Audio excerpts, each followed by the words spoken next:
Greetings, one and all. This is Dr. Jonathan with our live Sunday gathering. And once again, I'm trying a new location in a new location.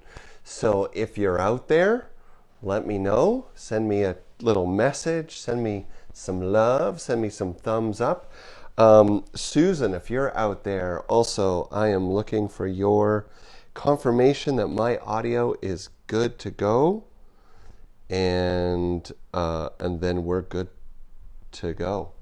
So, yes, I'm. Look at this background. This is pretty cool, actually. I think I might have, with my wife's help, figured out something pretty great here. I've got a microphone that lets me be just a little further from the camera, and yet I need your confirmation because Susan, I need you to tell me if there's sound, because one person is saying there's no sound, but other people are saying they can hear me just fine, which means, sorry, if you have no sound, that's your problem. Check your volume, check your headsets, check your device, check your Facebook app, check all that stuff. Our topic today is letting go, which is like a really big topic for a lot of us, and particularly as we face this extraordinary time in our lives and in history when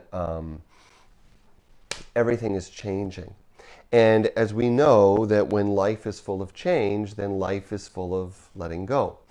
And yet, while we talked about letting go quite a bit last week, what arises is the awareness that letting go is one of those things that's easy to say and difficult to do. And we all have an intuitive sense that letting go is going to help us deal with difficult times. And yet it's not always clear, what are we supposed to let go of? And how do we know when we've let go? And what is the real sort of spiritual reasoning for letting go? So we're going to get into all that. Now, while people are coming on line here, and I should let you know now that I'm at a bit more of a distance and you've got this stunning view behind me, that also means that I can see your comments much less because my vision is no longer that good. First thing in our announcements is that I will be returning to the sunny state of Colorado very soon, actually heading back in less than a week. And then we will be preparing for our first in-person gathering, assuming that things continue to be reasonably steady as they are in Colorado. And that is going to be actually in our second parking lot off High Street on August 9th, and you're going to get all kinds of details online, how people can sign up. Obviously, we can't have everyone, but we think we can get quite a few people in that parking lot with good social distance, and then we'll do a second service the same morning. We'll start at 9, and that'll make sure that if any of you are particularly concerned about the heat, that you will get a place in the shade. So stay tuned. We got new stuff and new Colorado stuff coming up soon. Also, the Althea face masks are completed.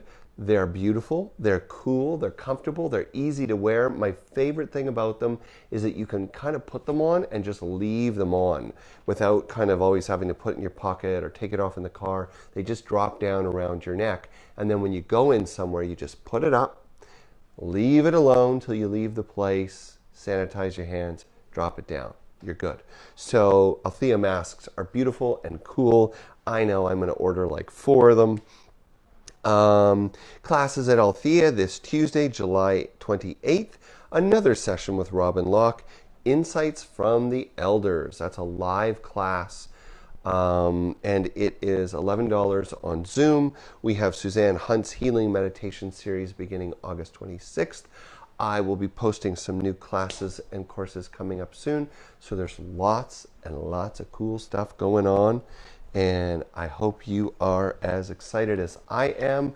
We are going to make it through these difficult days together.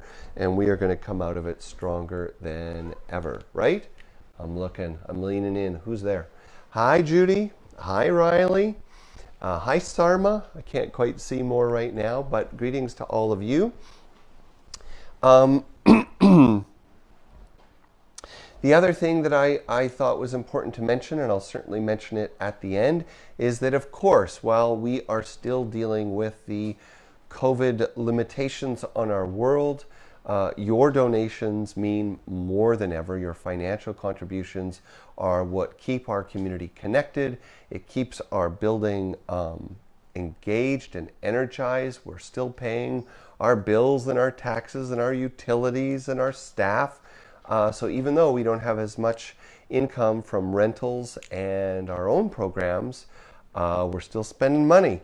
And that's to keep our community vibrant and strong for when you return. So keep that in mind. I will bring it up again at the end.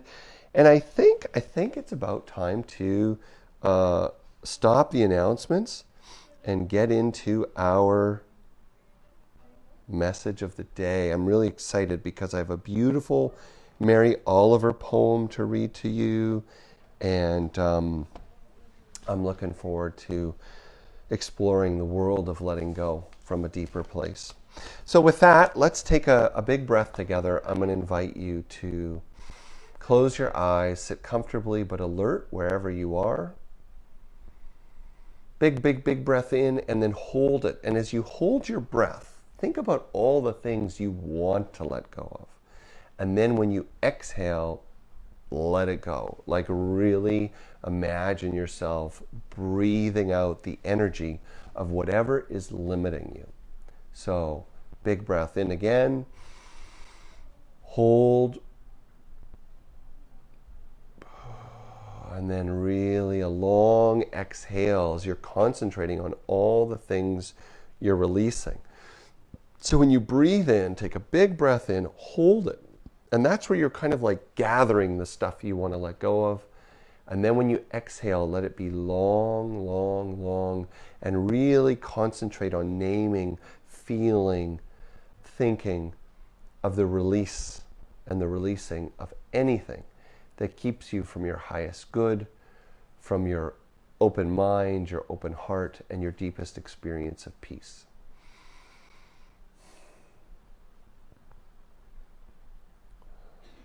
And as that process unfolds, feel yourself growing quieter. Feel yourself connecting more and more with the stillness within you and around you. And we affirm that that stillness is the same sacred place in each and all of us.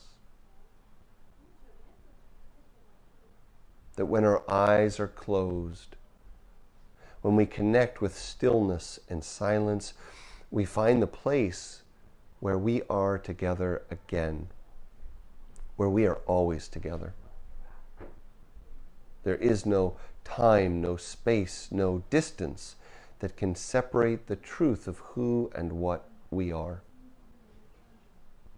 And when you are in a process of letting go, this still, silent, sacred place is so important to return to again and again and again.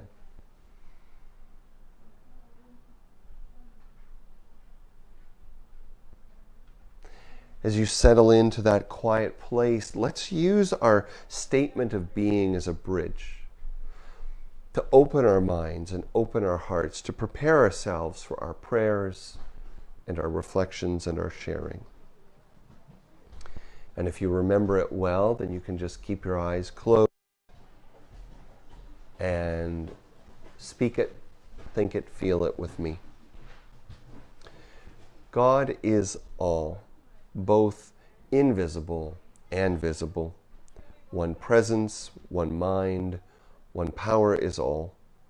This one that is all is perfect life, perfect love, perfect substance. We are individualized expressions of God and are ever one with this perfect life, perfect love, and perfect substance. Now, staying with your eyes closed, your focused inwards, your breath soft and regular.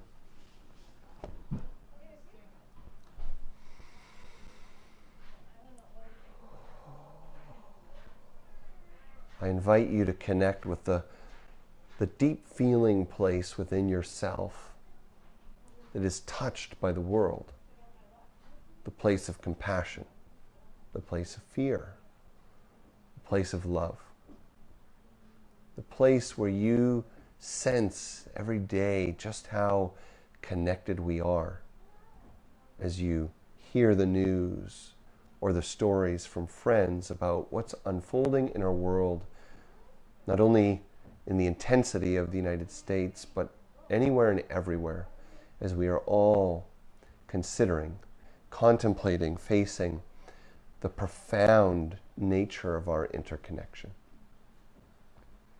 Staying with your eyes closed, feeling your heart opening, breathing into your heart. It is from this place that we share our prayer.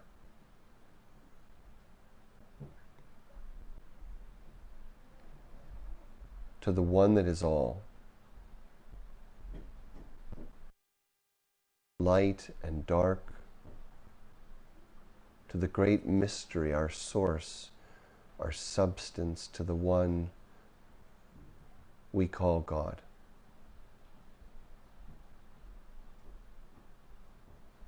Bless us, guide us, and watch over us as we travel together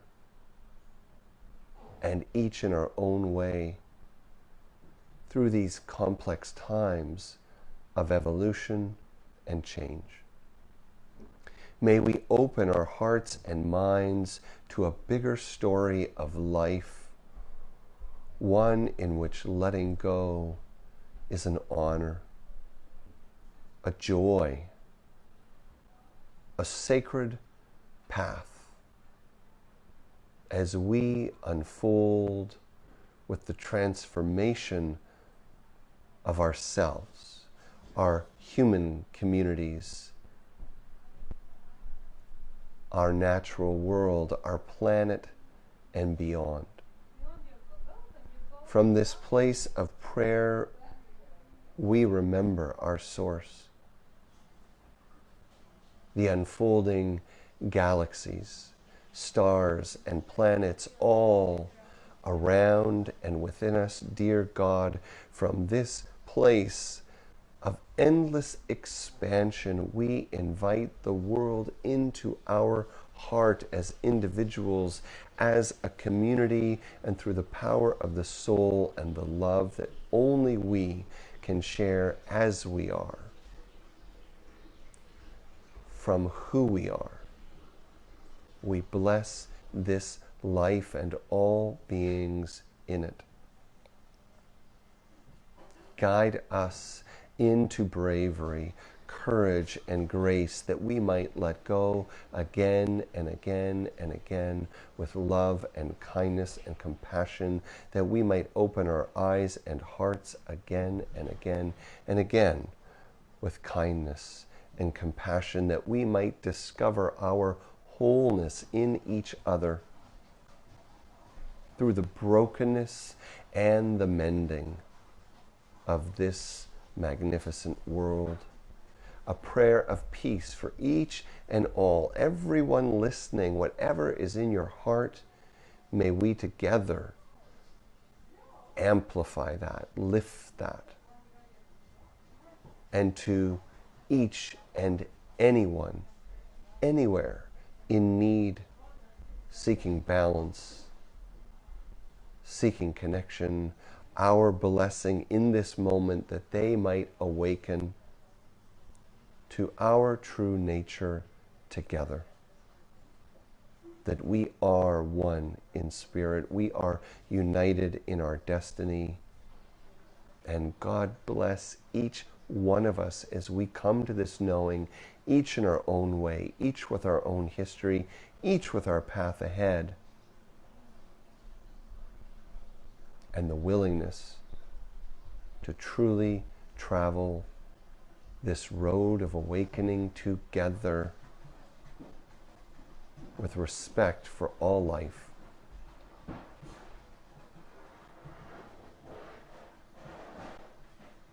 And a prayer for the nourishment of the body, mind, heart, and soul of all our fellow travelers, all beings, all life. Amen.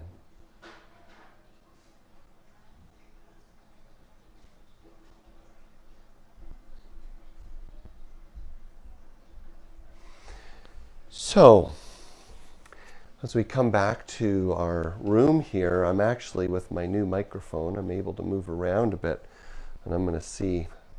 I know usually when I'm moving, Susan's out there somewhere saying, don't move. But I just moved, see if I got a little more light. So the theme is letting go.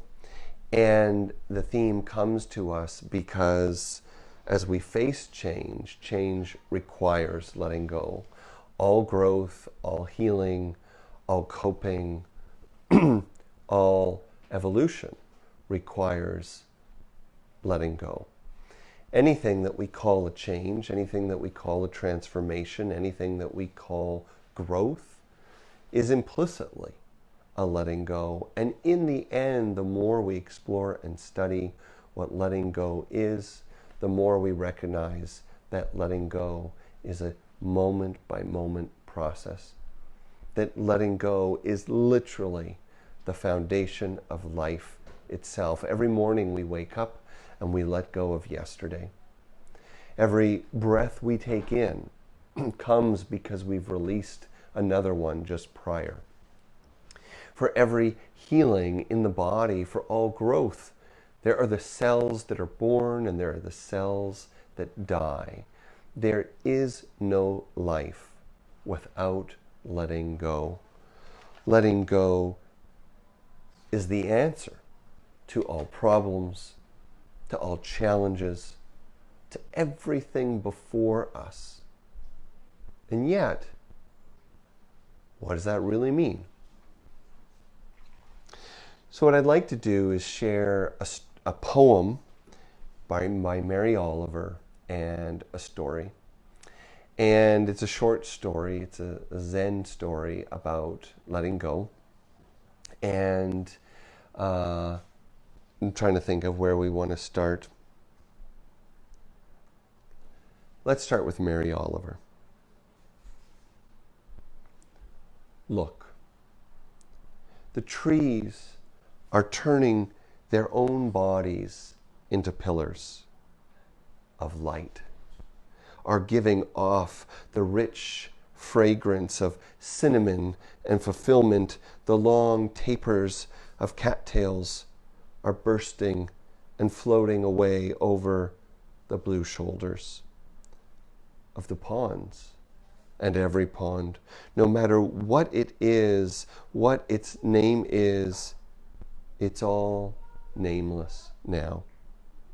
Every year, everything I have ever learned in my lifetime leads back to this: the fires and the black river of loss, whose other side is salvation, whose meaning none of us will ever know.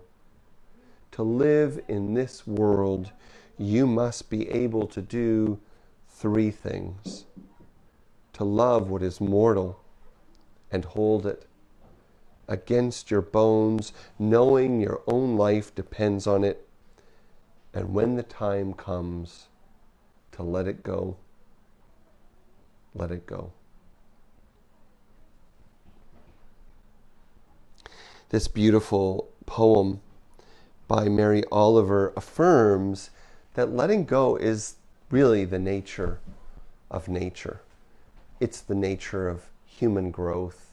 It's both the nature of suffering and healing.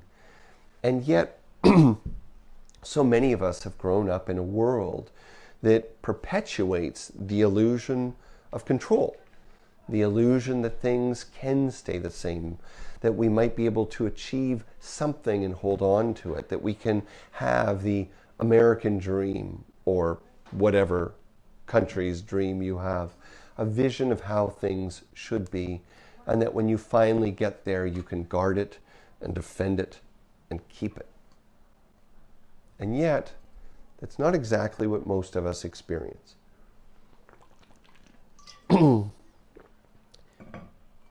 What we come to realize as we explore life as a spiritual experience is that life is, of course, a journey full of cycles and seasons, process and change, and that it is a journey that never ends. When we cease to think of life as this journey filled with seasons and cycles, then we fall to the illusion that there is a destination, that somehow we're going to achieve love or success or health or wellness and never have to let it go again. But then life happens. And what we're experiencing right now through the Black Lives Matter awakening, through the COVID pandemic, through the Me Too movement, through so many changes that the world is looking at and facing right now, is the awareness that we are never in control. That no matter how much power, no matter how much influence we have, we are all ultimately vulnerable to the seasons and the cycles and the changes of life. These things we are facing in a monumental way because for the first time we can face them together. We can face them through technology, through online experiences, through live sharing and all the social media platforms. But make no mistake, at another level, what we are experiencing is nothing new to this planet. There have been revolution upon revolution upon revolution. There have been pandemics and epidemics. There have been genocides and wars. And few generations on this planet will come and go with no taste of suffering. Perhaps the only thing that has put us in such a vulnerable position as we face the ravages of change in the world today is the fact that we ever thought they wouldn't come. It was the fact that maybe we thought we had arrived somewhere that we would be allowed to stay. But that's not really how life works, is it? Life is this endless exploration of a magnificent territory, and sometimes, yes, the journey is treacherous, and sometimes, yes, the journey is beautiful. It is always filled with awe and surprises and the chance to grow and learn. But if we want to come into alignment with nature, with soul, with spirit, then we must shed the illusion of control, the illusion of destination, and embrace the truth of our endless dynamism and change. We must understand that to fully awaken to our true nature and the oneness of all in spirit, letting go is the heart of the practice. For it brings us to a place that is perhaps one of the only places that is ultimately real, a kind of inner destination that we can carry on the journey with us. Now, this reminds me of a story. You've heard this before. You've heard it from me. I'm sure you have, although maybe you'll hear it differently today. It's the story, yes. When does it take place? When does it take place? I know there's a delay, but I want to see some answers.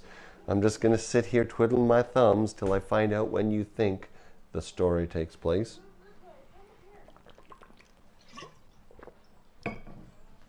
When's the story take place? It's like delay. Is this a current story? Is this an old story? Can you hear me? Is there anyone still there? Speaking of letting go of expectations. There you go. Thank you, Shell. Long ago. You got it. Long ago and far away. Thank you, Trisha. Thank you, Emily and family. Thank you, Anna. Yes, long ago and far away in the land that is now known as China, there was a wise Zen master who lived in a humble home out far from the edge of town in a simple hut-like home, a simple room with a simple bed and few possessions, and a small place to prepare and keep food. And yet, despite the humility of his home, one night, beneath a full moon, a thief, a robber stole their way in through the front and only door to find the monk sound asleep in the corner. This bold thief, so desperate to continue to consume and acquire, thought, this old monk must have something special. Old religious treasures, old sacred sutras, some priceless robe or walking staff. And he snuck in the dark and found nothing. He started to fill his pockets with a few pieces of fruit and the few objects that he could find. And then the old man woke up. "What are you doing?" said the old man. The thief was startled, dropped a few of the possessions, quickly gathered them up and started to head to the door. "Wait, wait," said the old man. "Wait, wait," said the wise monk. "Don't go." The thief froze for a moment and darted out. The monk stood there at the door, waving his robe, the tattered old robe he had worn to bed, his real only other possession that the thief couldn't find. And guess what?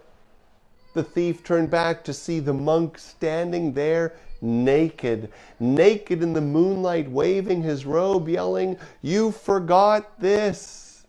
You forgot this!" But the thief was gone, and the monk dropped the robe to the front step and sat down naked in the moonlight and stared up with a tear coming down, and thought, if only I could have given him this beautiful night, this beautiful moon. And so this old story is shared in all kinds of settings. And what it teaches is about the centrality of letting go to the practice of awakening. Here this monk has almost nothing. And instead of being indignant that someone has come to take the few things he has, he not only tries to give it all to him, but he comes to see the beauty of the night and wishes he could have given more. He sees that even when everything is taken from you, there is still more in life, that we are never empty-handed, that we always have love and light and beauty and magic and the wisdom of knowing our place in spirit. And so as we think deeper on what this means for each of us, I was thinking a little bit about what we have to focus on or concentrate on when we make a story like this suddenly feel more real for ourselves. Like, what are we letting go of? It's not robes and it's not possessions. And yes, we're being challenged in a moment where it feels like we're being asked to let go of so much stuff. Our jobs, the predictability of our income, the certainty of our health. But it's all physical, isn't it? And when we ask ourselves, is that really what we're afraid of losing? What we discover is that the truth behind it all is that it's not the physical stuff that we're afraid of losing. It's the feelings that we have behind it. Attachment, control, judgment, comfort. These are what I would call the four gates of letting go: control, attachment, judgment, and comfort. And when we look at the mystical traditions and the teachings of the great sages and mystics, this is what we see not only in their philosophy, but also in their practice.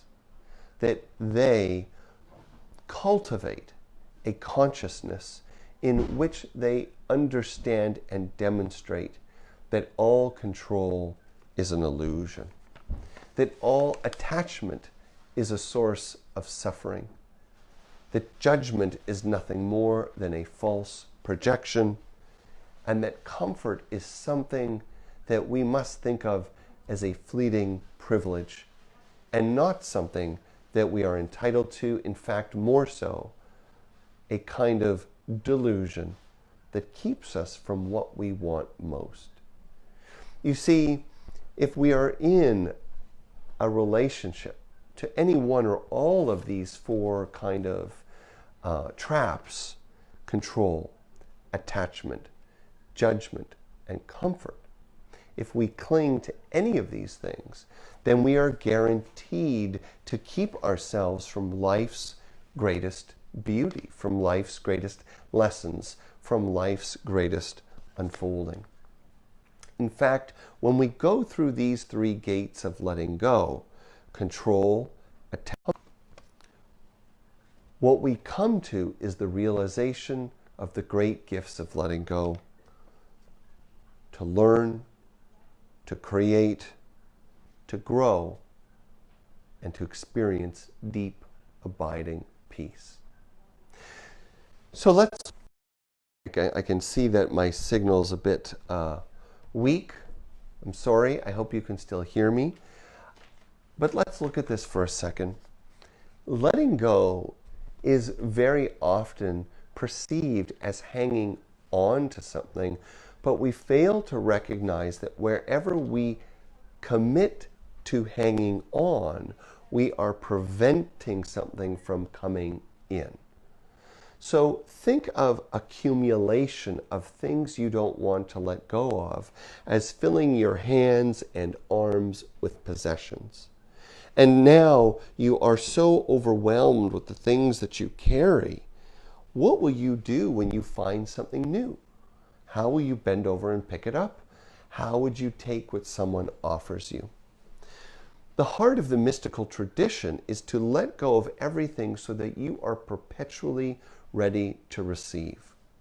Ramakrishna tells a story of a woman with two children, and they're going for a walk one day, long time ago and far away, and some kids in a field are flying a kite. One of the two children of the woman, she's holding. One of the two children is walking. They're both young. You might think of them like 4 years old, 3 years old. And they turn at the same time and they see the kite. And the one that's walking on her own trips and falls as she says, "Look, look at the kite." And the other one, being held by the mother, looks and says the same. "Look, look at the kite."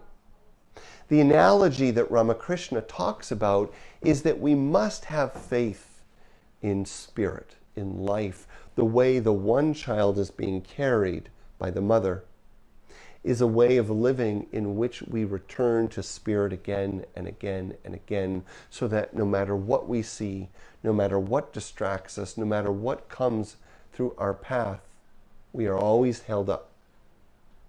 But when we are committed to independence, when we feel like we are in charge of our lives, when we feel like we know what's best for ourselves, then we are like the child in the story who stumbles and falls at the first distraction.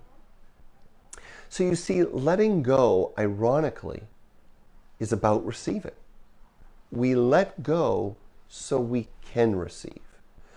All learning, when we look at the four gifts of letting go, once we cross through the four gates of giving up control, attachment, judgment, and comfort, we find the four gifts that are waiting. The first is learning. There's no way to truly bring in new knowledge, new information, new ideas, or to understand something new about yourself or the world unless you're willing to give up or let go of what you already know. This takes us into creativity, because as we learn new things, we discover that life and the world can be different than what we thought or what we expected.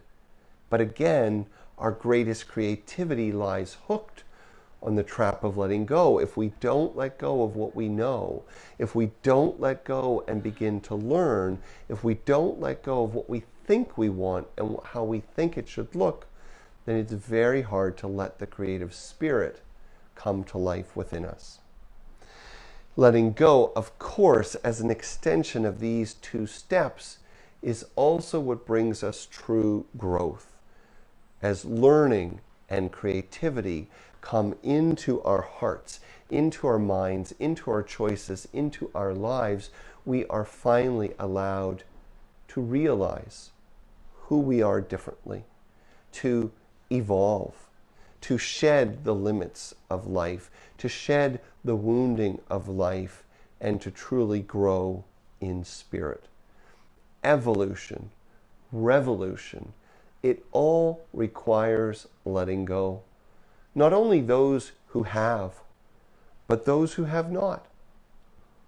Our very idea of what it is we are seeking often stands in the way of our achievement. But finally, the great gift of letting go is the experience of deep and abiding peace. And isn't that really what the story of the monk is all about? This wisdom keeper, this elder, so immersed in the consciousness of surrender and release, curiosity and letting go, that when the thief comes to his house, there is no desire to judge the wrongdoing, to control the behavior, to be attached to his possessions. Instead, there is only joy to give up what he has, with the deep knowing that there is more to come. And so we find our character completely vulnerable, completely surrendered, and completely stolen or stolen from. But all he feels is fullness as he gazes at the moon. This is the wisdom of letting go, that in our clinging, we fail to see what we already have. And so, I want to come to a kind of concluding point that's really quite a big one.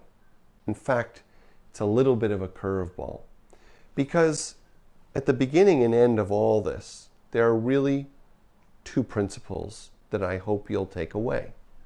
The first is that absolutely everything in your life will ask you to let go. The answer to all changes, challenges, problems, and healing always involves letting go. But the other great lesson is quite the opposite. And that is that letting go is ultimately an illusion. That as we let go of time and self and stuff, what we come to recognize is that which is eternally true. We come to recognize that which is eternally true, which is that we are all one in spirit. And when you move your consciousness to that place, through the rigorous path of constant letting go and surrender, you discover that letting go is an illusion. Because nothing was ever yours to give, and nothing can be taken away. All things remain eternally in spirit. And so if I give something I have to something or someone else, ultimately I don't really lose it. I don't lose it because that which I give it to is also me. The person that I give it to is also me. Why shouldn't they enjoy it as much as I do? They are only different aspects of who and what I am. In this deeper way, what we can see is that as we work through the gates and gifts of letting go, we come to a place that understands that there's no need to let go, much in the way there's no need to forgive. The perception of the need to let go is actually the evidence of consciousness being rooted in individuality rather than spirit, ego rather than source. This is truly the great hidden lesson about letting go.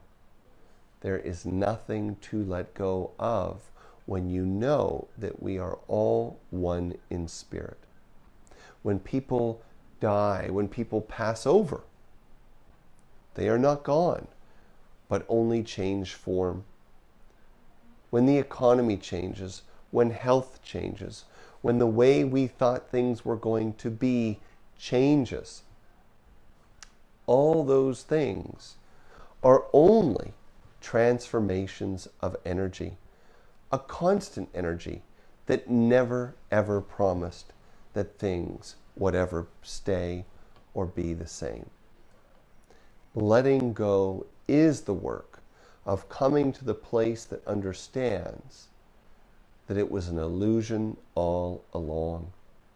It's a game we play with the ego, the idea and the feeling that we're going to have to let go and let go and let go until finally you arrive, not at the place, but at the conscious within yourself that ceases to cling, that ceases to strive, that ceases to long for control or find comfort in judgment, that calms the impulse towards attachment.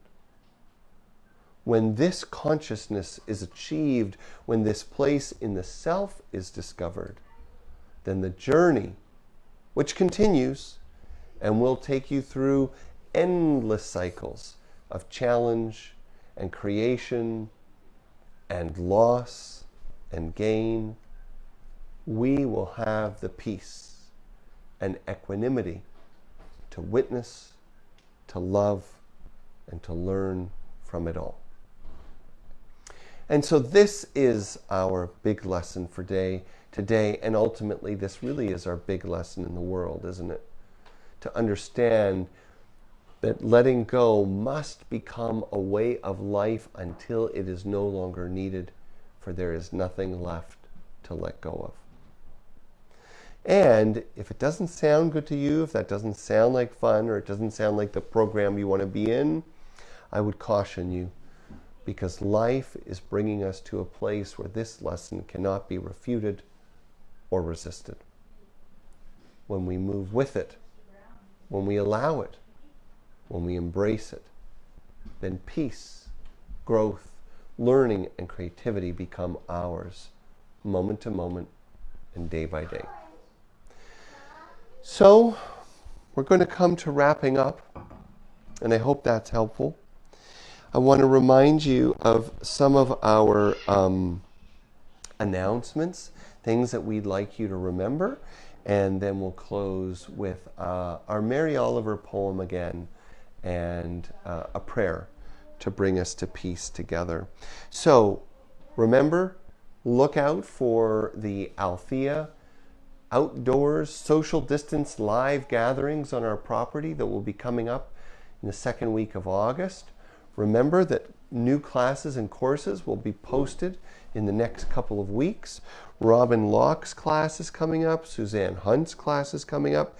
Community Connections on Thursday will be coming up, where I host an hour of connection and sharing starting at 11 Mountain Time, that's Denver time, 11, every Thursday on Zoom. So check out the newsletters, check out the website, check out Facebook. You'll get postings and all this stuff. And, of course, the fantastic and fabulous Althea face masks are, how do I say, they're in the mail. So stay tuned for when we're going to be selling those, and you can be a part of a great fundraising effort and to help yourself be a part of keeping yourself and others safe. They're beautiful, and it's kind of fun. It's a new way to connect as a community. What else can I tell you except thank you for being here. Your presence means the world, not only to the people that gathered today that are watching this live, but of course also to all the people, very often hundreds, that watch this later. And so thank you for holding space for them and sending your messages, your love, your greetings, and so on.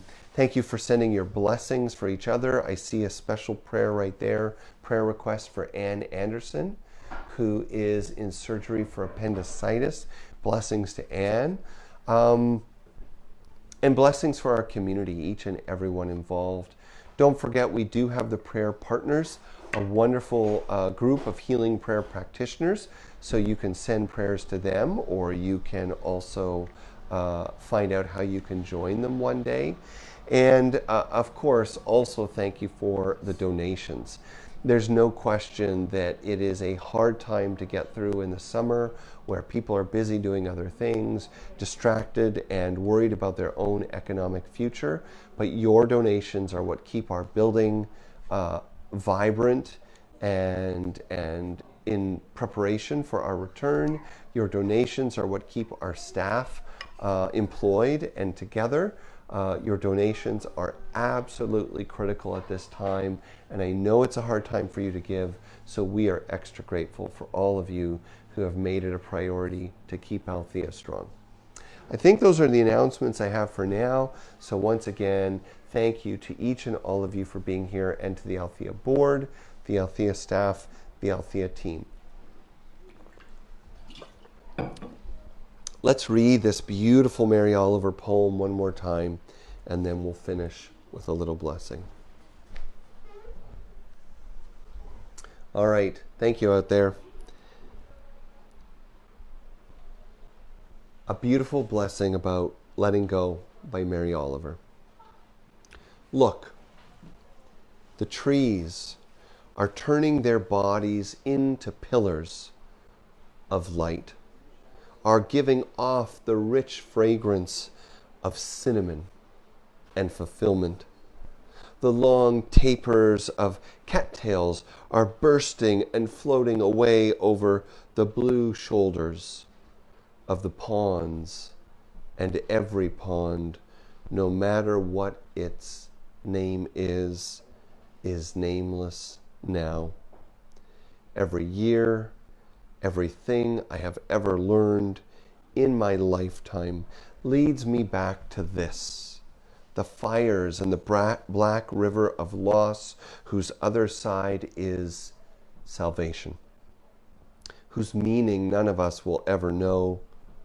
To live in this world, you must be able to do three things: to love what is mortal, to hold it against your bones, knowing your own life depends on it, and when the time comes, to let it go, to let it go.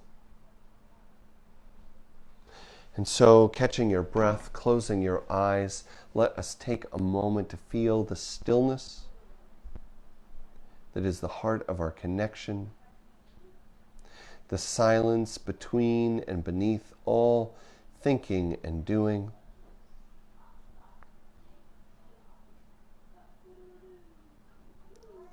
And let us remember that this place of grace and stillness is the place in which there is nothing to let go of, for we are one with all. Nothing is ours and nothing is not. We are with everyone and everything, inside and out, in every moment May we be courageous enough to seek this pure place again and again and again. May we give up our attachment, our judgment, our control, and our constant craving for comfort in exchange for a rootedness in the enduring love and power of Spirit. Dear God, divine light, open our hearts, open our minds to the truth of our being, our unity as one, and with gratitude for the beauty of what lies beyond all letting go, the endless, timeless peace and power that we truly are. Amen. So thank you again for being here with me. I hope you enjoyed the backdrop. I actually have a new microphone that lets me move around. So I'm going to stand up for my final moment, see if it actually works well enough. Look at this. I'm going to give you a nice view outside. This is for those of you that stuck around. Look at that.